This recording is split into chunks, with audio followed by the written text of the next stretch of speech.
आज फिर कुछ पियर का चाचा बोले हैं क्या?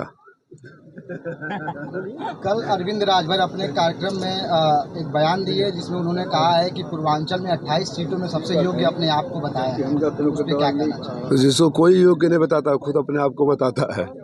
बलिया से हारे, बनारस गए, बनारस से हारे, यहाँ गए, तो अपने आप को योग्य कौन बताता? कर्म ऐसे करो कि लोग आपको योग्य समझे और योग्य बोले। मोदी जी बोल रहे हैं कि वोट याद हो रहा है, इंडिया गठबंधन के लिए वोट याद कर रहे हैं। अब उनका दिमाग उससे आगे सोचना बंद कर दिया है। कुछ दिन पहले कुछ और बोल रहे थे। जैसे जैसे चुनाव का आखिरी चरण आएगा, आप ऐसे और इससे भी नीचे गिरे हुए बयानों की अपेक्षा कर सकते हैं। घोसी उपचुनाव में डिप्टी सीएम की गाड़ियां आ रही थी, काफिला आ रहा था, उसमें राहगीरों को सड़क के किनारे ढकेला गया। और इसके बाद ओम प्रकाश राजभर की गाड़ियां जा रही थी सिकटिया पुल पे और राहगीर के साथ वो बदतमीजी किए, शीशा तोड़े। उसके बारे में क्या कहना चाहिए? तो खाली साइकिल को नीचे कर दिया गया तो उसको उतना बड़ा जवाब मिल गया।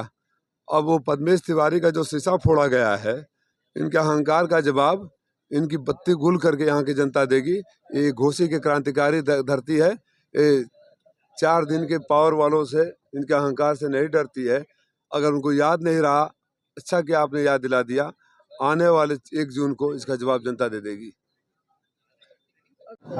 मैं विकास पुरुष अपने को कहलाना तब तक नहीं पसंद करूंगा जब तक स्वर्गीय कल्पनाथ राय जी के बताया रास्ते पर कुछ और आगे चलकर खड़ा होकर आपसे मैं पूछूं कि मैंने कुछ किया है क्या। हाँ, चंद सालों का मौका मिला था जब हमारी सरकार थी, तो आप जितनी बड़ी सड़कें देख रहे हैं, चाहे चिरैया कोट से लेके मधुबन तक, मधुबन दोहरी घाट 4 लेन की जो सड़क है वो, अंडरग्राउंड केबलिंग, यहाँ 5 विधानसभा में प्राइमरी हेल्थ सेंटर, महिला अस्पताल, सब हमने करवाने की कोशिश करी थी।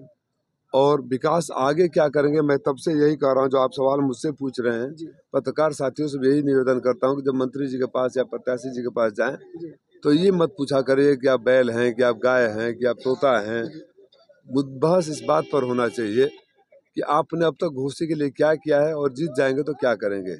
ये बुनकरों का इलाका है, ये किसानों का इलाका है, यहाँ के ये बेरोजगार नौजवानों का भी इलाका बन गया है।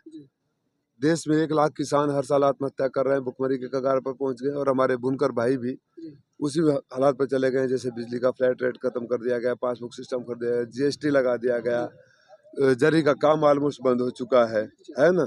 यहाँ के मजदूर पलायन कर रहे हैं। तो सबसे पहले यहाँ का रिहेबिलिटेशन पैकेज, बुनकरों के लिए जो पैकेज हो। किसान की हालत ये है कि जाड़े में फसलों की रक्षा जानवरों से और गर्मी में आग लगने से कर रहे हैं उनके। और जो हमारे नौजवान बेरोजगार हो गए हैं उनको पेपर लीक है। हमारी सरकार आएगी तो पेपर लीक करने वालों को कड़ी सजा देगी, इस सिस्टम को बंद करेंगे।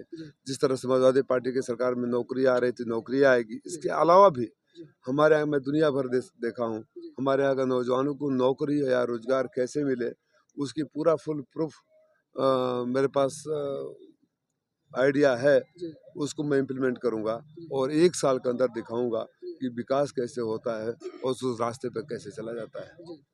बेचारे की हैसियत उतनी है, भारतीय जनता पार्टी वाले पहचान रहे हैं।